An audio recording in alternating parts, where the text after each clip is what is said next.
Speaking of Russia, U.S. troops are on high alert this morning, ready for a possible deployment to Europe if the situation between Russia and Ukraine escalates. Our Washington, D.C. correspondent Joe St. George joins us live with an in-depth look at how serious the situation has gotten. Good morning, Joe. Thanks for joining us. First question, if you could tell us exactly what has happened in the last few days or even hours that has increased the intensity of this situation.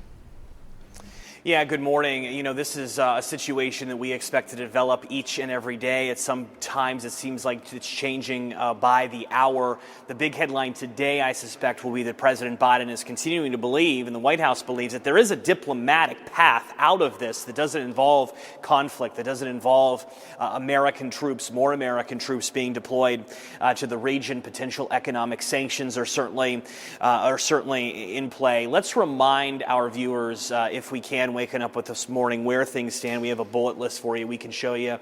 The first and foremost, we've been reporting for several days that non-essential staff are leaving the American embassy in Ukraine. That's a sign that they do expect things to worsen there. This is administrative staff, family members, non-essential personnel. 8,500 American troops, as you mentioned, remain on high alert. That doesn't mean they're going there. It means they need to be ready to go there should things escalate. The British government over the weekend said their intelligence suggests that Russia wants to install pro-Russian leaders in Ukraine. That would change things from a diplomatic standpoint if that would ever come to fruition. But again, the big headline remains that north of 100,000 Russian troops are on the border with Ukraine. So why does President Putin have such an interest in Ukraine? Remember, Ukraine used to be part of the Soviet Union before it collapsed in the early 1990s. And President Putin still views the collapse of the Soviet Union as a great travesty for Russia. He also has said publicly in recent years that he believes that the Ukrainian people and the Russian people are one and the same. Now, you speak to a lot of Ukrainians, they have a very different viewpoint than Mr. Putin on that, and they're very concerned about a possible invasion.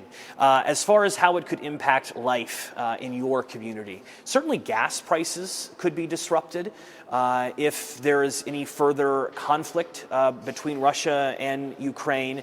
Russia is a major player in the energy world, and they supply a lot of their gas to Europe. Any disruption in that market could disrupt the energy market and gas prices around the United States. So a lot of people watching this very carefully this morning. Russia already expressing some concern over that 8,500 American troops number. We'll see if we hear from the President Biden today on this. So far, there are no public events on President Biden's schedule. And can you tell us what the Russian government is saying in response to our troops now being on high alert?